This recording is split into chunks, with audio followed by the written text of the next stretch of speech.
Hi everybody.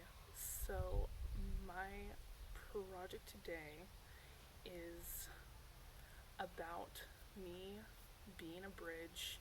This is supposed to represent me as a person.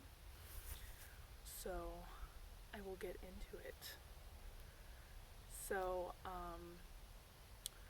growing up, I had a friend who came out as transgender when we were in fifth grade.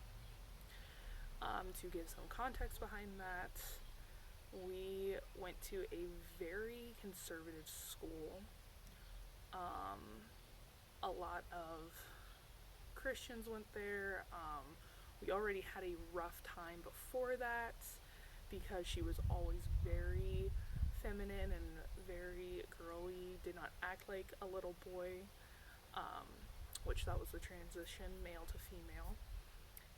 And it was rough for her, but me choosing to stay by her side and be her friend, I had a really rough time with it too. So, I was always told that I was like her bridge from getting, not necessarily her male to female bridge, but just her support system.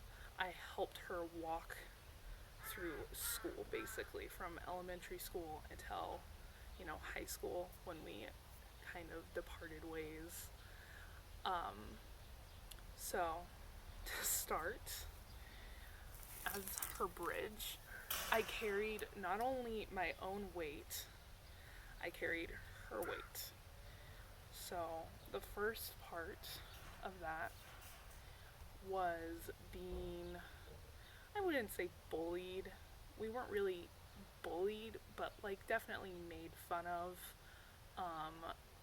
kind of isolated from the rest of the school, treated differently. Um, so that's what our first rock represents, our first little thing. And then on top of that, we had all of schools, just our teachers did not support her a lot, and it was kind of left up to us. So we always had to stand up for ourselves. And because of that, I got in trouble a lot. I got into quite a few physical altercations with some of my classmates. And so because of that, I had a lot of stress on me. When I was 10 years old, I was always getting in fights with other students and didn't really feel that I had anyone in the school to support us or back us up. They didn't seem to care too much. So we had that. And after elementary school and into middle school, she definitely changed. She really embraced her newfound femininity to its fullest, which was great. It was really great to see her go from such a sad, down in the dumps kind of person. But a big issue that I found was that she was very self centered and kind of didn't see all that I had sacrificed in order to be there for her. Having other friends growing up and having, all of the things that go along with being a kid, I didn't really get any of that because I had to realize very quickly that people aren't always accepting of other people. And we all learn that, but I learned that at 7 when that all started. And I felt that she just really did not understand all that. And so we had that added on. And as you can see, this is getting unsteady. It's not great.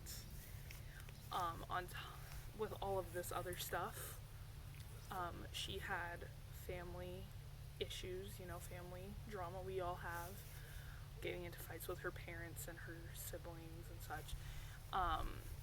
And it all felt like it was put on me. Like I really just had to be that support. So we had all of that. Now this is just in middle school, right here. When we got into high school, I kind of treated it as a way to completely change who I was. I didn't want to be the same person I had been. And she was really preventing me from that. We had started to drift apart.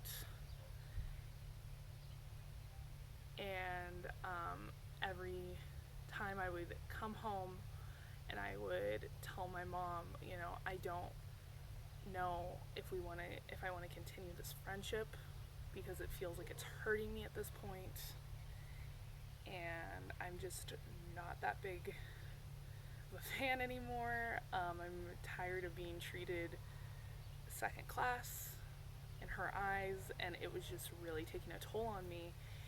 And where this idea came from was my mom telling me that I was her bridge. I was her bridge to get her through life, and I had to be there for her. At the time, I absolutely hated that. My mom had said that because I was like, well, bridges snap when they get too much weight put on them. So I had all of this already on me, growing up way too fast, honestly, like 7 years old, losing faith in humanity, losing faith in general, really.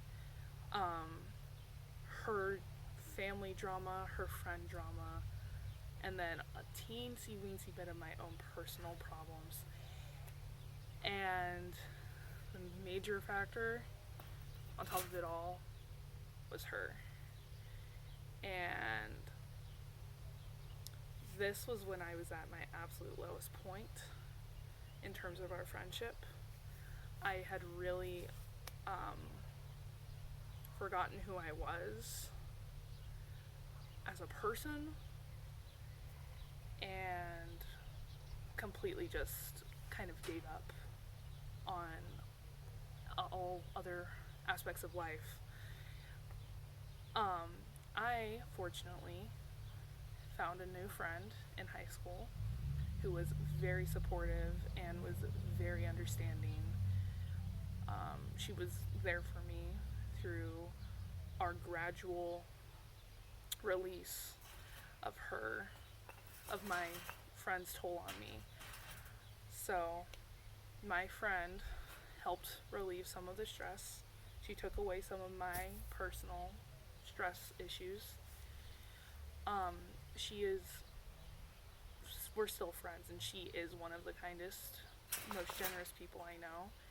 And so she restored some of my faith in humanity. I really had lost quite a bit of it. I didn't see much good in anyone.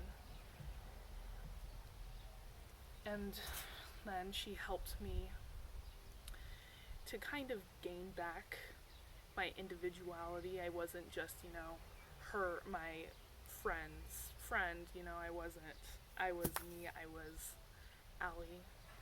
I was myself again. And then this friendship that I had had for years and years, I've known this person since I was 4 years old. We had a 13-year-long friendship.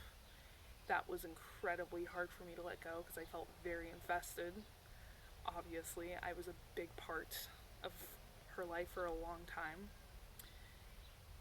But she helped me to not cut her out of my life, but help definitely release myself from the responsibility I had bestowed on myself to take care of her.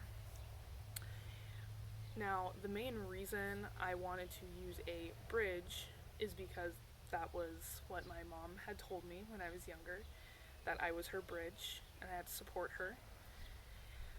But the main thing, the reason this socialized me, is because this friendship made me who I am today. I'm very loyal and I'm a very defensive person over my friends. But it made me so much stronger than I ever could have been without it. I obviously still have some things on me, definitely some weight, and I'm still supporting people. I always have, I put other people ahead of myself, and this just completely shaped who I was. It made me a bridge. I'm still a bridge. I just don't hate it as much anymore. And I'm always here to support people through what they need. And even if that means taking on some of their weight, weighing me down a little bit, I'm willing to do it. And I am forever grateful to that person for making me who I am today.